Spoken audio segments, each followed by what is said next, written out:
ಗಣ್ಯರೇ ಮತ್ತು ಸಭೆಯಲ್ಲಿರ್ತಕ್ಕಂಥ ಎಲ್ಲ ಆತ್ಮೀಯ ಬಂಧುಗಳು, ಅಧ್ಯಕ್ಷರು ಪರಿಷತ್ತಿನ ನುಡಿ ಆಡಳಿತಾಧಿಕಾರಿಗಳು ಮಾತ್ರ ಇಟ್ಟಿರ್ತಕ್ಕಂಥ ದತ್ತಿ ಸಂದರ್ಭಕ್ಕೆ ಮೊದಲಿಟ್ಟಂಥ ಸಂದರ್ಭದಲ್ಲಿ ಕಡಿಮೆ ಹಣ ಇಟ್ಟಿರ್ಬೋದು. ಮುಂದಕ್ಕೆ ಏನು ಅದನ್ನು ನಾವು ಏನು ಮಾಡಿದ್ದೀವಿ, 3 ಜನ ಡಾಕ್ಟರ್ ಜಿ ಚಂದ್ರಕಾಂತ್ ಬಂದಿದ್ದಾರೆ, ಮತ್ತು ಶ್ರೀಮತಿ ಪದ್ಮಾವತಿ ಪಕ್ಷಾಚಾರ್ಯ ಸೋಳಿ 3 ಜನ ಸೇರಿ ನಾವು ಆ ಕಾಲಕ್ಕೆ ಅನುಗುಣವಾಗಿ ದತ್ತಿಯ ಹಣವನ್ನು ಕೂಡ ಹೆಚ್ಚಿಸ್ಕೊಂಡು ಕೊಟ್ಟಿದ್ದೀವಿ.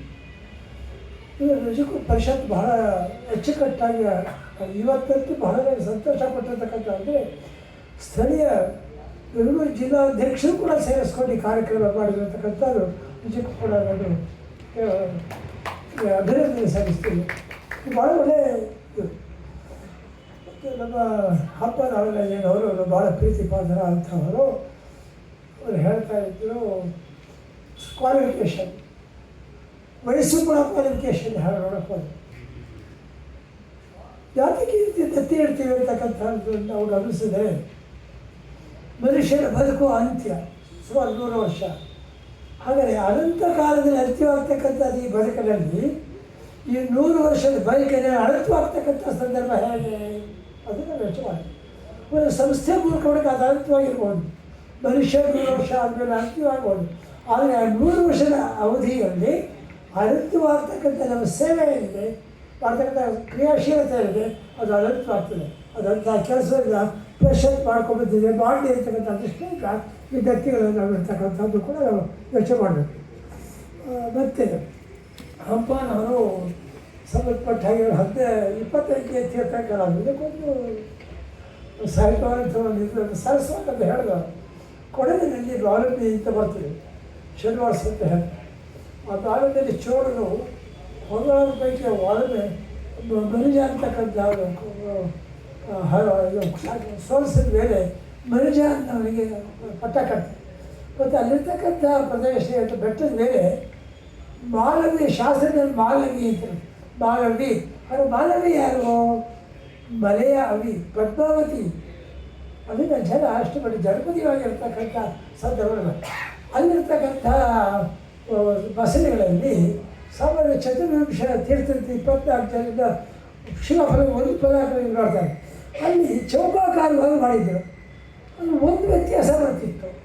ಯಾಕೆ ಅಂತ ಕೇಳಿದೆ ಅವನ್ನ ಕೇಳಿದೆ. ನಾನು 25 ತೀರ್ಥಂಕರಲ್ಲಿ ನಾನು ಅದರ ಪಕ್ಕದಲ್ಲಿ ಲಕ್ಷ್ಮಿ ಕೂತಿದ್ದರು ಕಮಲಾಪರವರು.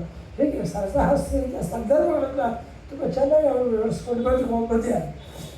ಇದೇ ಸಂದರ್ಭ ಹೇಳ್ಕೊಂಡು ಬಂದರೆ ತಂದೆ ತಾಯಿಗಳ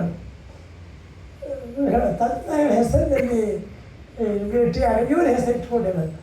ಅದೇ ನಮ್ಮ ಮಾಜಿ ಅಧ್ಯಕ್ಷ ಅಂತ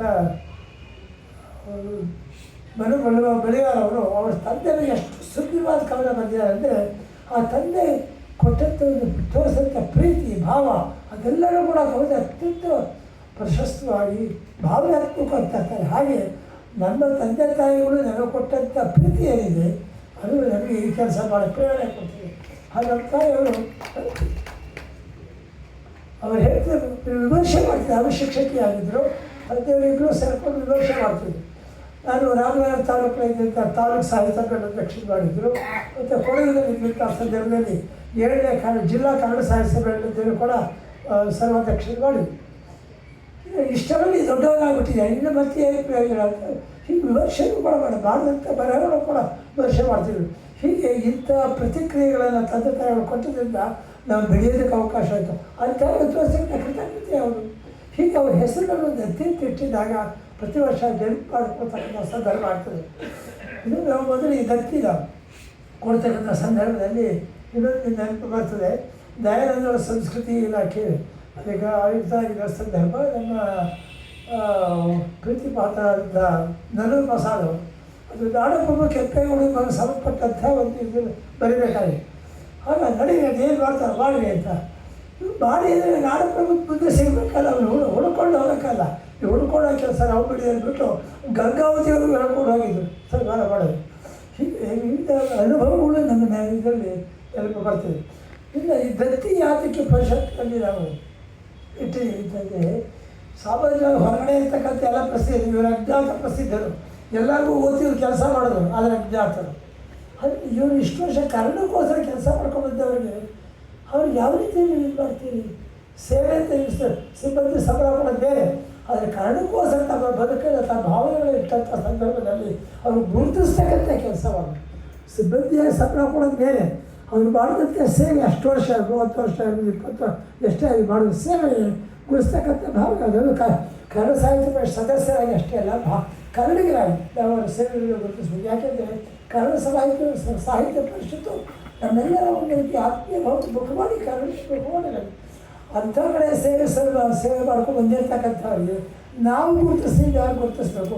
ಬರೀ ದುಡ್ಡು ಕೊಡೋದ್ರಿಂದ ಅಷ್ಟೇ ಅಲ್ಲ, ಅದ್ರ ಜೊತೆಗೆ ನಮ್ಮ ಭಾವನಾತ್ಮಕ ಗುರುತಿಸ್ತಕ್ಕಂಥ ಸಂದರ್ಭ ಮಾಡ್ಕೊಳ್ತಕ್ಕಂಥದಕ್ಕೆ ನಾವು ದತ್ತಿ ಇಟ್ಟದ್ದು. ಹೀಗೆ ನಾವು ಕೊಡಗಿನಲ್ಲಿ ಕೂಡ ದತ್ತಿ ಇಟ್ಟಿದ್ವಿ, ಮತ್ತು ಪುಸ್ತಕ ಪರಿಷತ್ಗಳು ದಟ್ಟಿದ್ವಿ.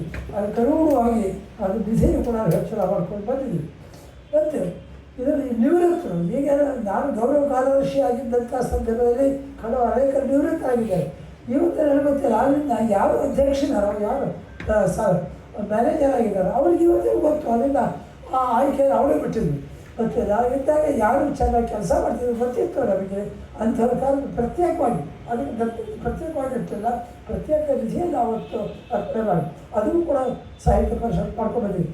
ಅದರ ವೈಶಿಷ್ಟ್ಯ ಅಂದರೆ ದತ್ತಿ ಉಪನ್ಯಾಸ ಕೂಡ ಇಟ್ಟಂಥ ಸಂದರ್ಭದಲ್ಲಿ 2 ವರ್ಷದಿಂದ ಆಗಿಲ್ಲ.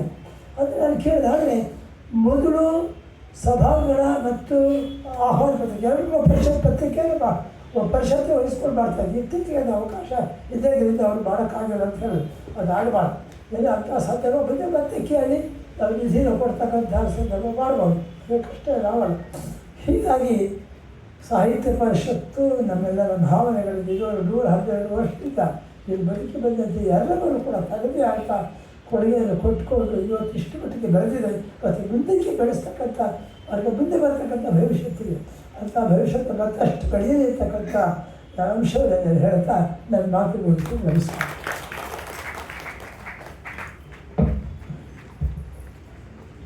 ಕಣ್ಣಿಗೆ ಕಾಣುವ ದೇವರಾದ ತಂದೆ ತಾಯಿಗಳ ಹೆಸರಲ್ಲಿ ದತ್ತಿ ಸ್ಥಾಪಿಸಿರುವ ನಿಮ್ಮ ನಡೆ ನಮಗೆಲ್ಲ ಅತ್ಯಂತ ಆದರ್ಶಪ್ರಾಯವಾದದ್ದು ಸರ್.